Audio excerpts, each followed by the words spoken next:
JP Morgan reported earnings this morning, and the headline was certainly impressive. $1.09 earnings per share versus analyst estimates of 39 cents. Net revenues, for their part, arrived pretty much in line at 25.6 billion versus estimates of 25.58. And that's very interesting because they are stating within the start of this article that it's most certainly impressive. So why is it impressive that they had all of this extra money? Does this tell us that the bailouts that all the financial institutions have been getting, well, heck, they must be working now because wow, to estimate 39 cents a share and then to beat that by roughly 200% more, or well, the 109 subtract 39, that would be 70 cents higher than estimates of about 39.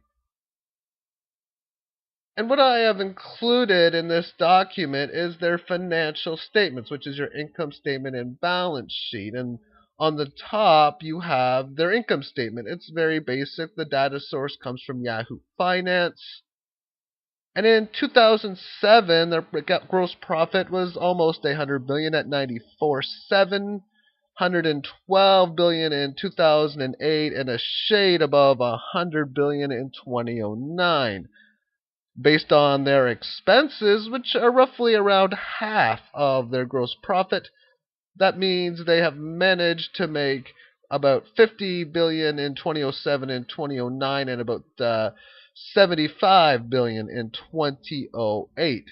Now, as far as their balance sheet is concerned, the current assets are assets that are to be turned into cash within a year's time frame. Thus, cash is obviously a current asset.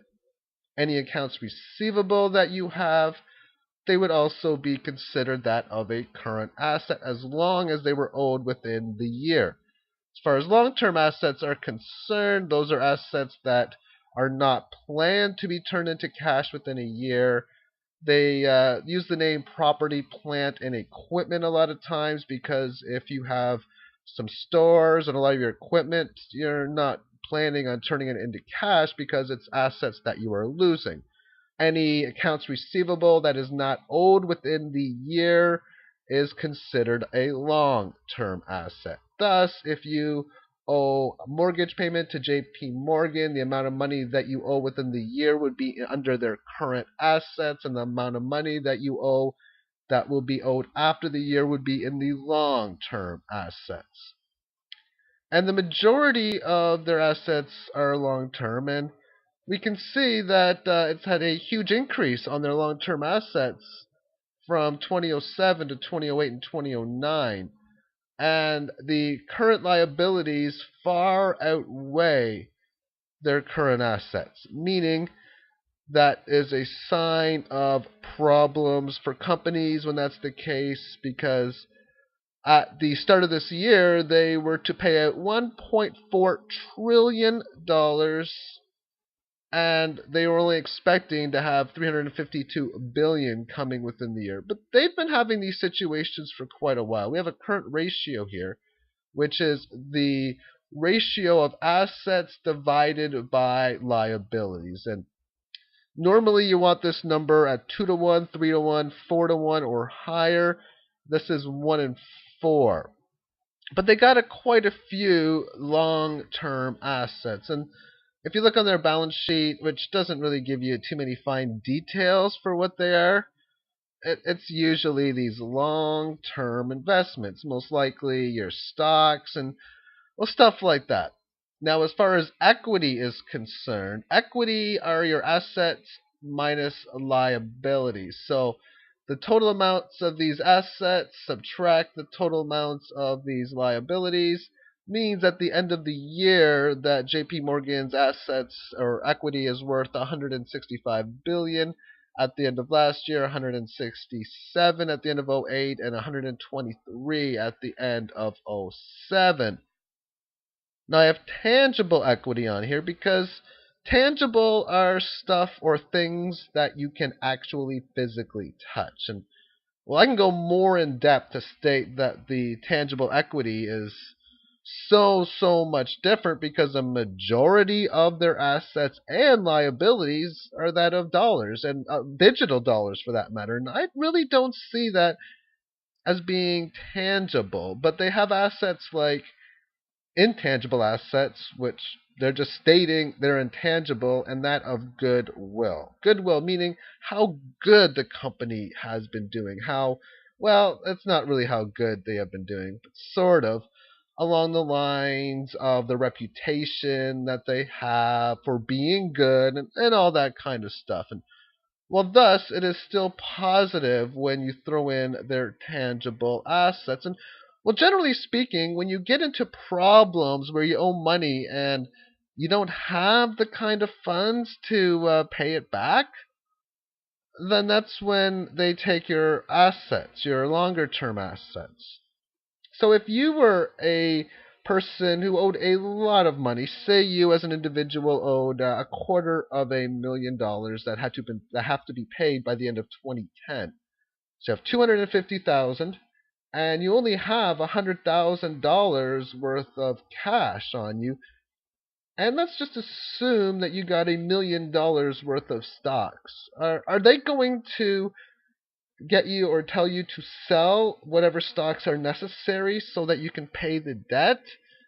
I would be assuming so. And well, during the heat of the financial crisis in 2008, the bailouts for JP Morgan was 25 billion. And well, that's petty change when you look at these kind of numbers. And well, they made 75 billion that year. So does that mean they made another 25 billion on top of that? To me, I look at these bailouts, I look at the financial institutions, and it is actually very sickening, not only to be making this document, but to just be actually looking at what has been going on and stating, I mean, come on, if they needed money, sell some of these longer term assets. Oh, but that will kill the stock market. So what? If that's what you have to do to pay it down, that's what you have to do. But in reality, all these debts that they have and all these assets that they have, they all come from the same place. And that was from the creation of money, which is thus debt. Debt, debt, debt. Meaning, when you get a mortgage or any kind of loan, you have to pay money that doesn't exist. So when they borrow money from the Federal Reserve, they have to pay interest. Thus, they charge you money at interest. This is money that only the Federal Reserve can create. So I find that interesting, but more so very disturbing, to say the least. And if you look at many other balance sheets for these financial companies, and I talked about AIG a couple months ago or a month ago, and they had the similar sort of balance sheet where they had a positive owner's equity with the majority of their assets in that of the majority of their assets in investments. And of course, all it says on Yahoo Finance is that it's long-term investments. So thus, all I can do is speculate what they are, and you would have to guess they would be in the form of treasury bonds and stocks. And really, I don't know. Maybe it's set up so that it is impossible for them to do that. But that just shows you how much of a Ponzi scheme that this monetary system really happens to be.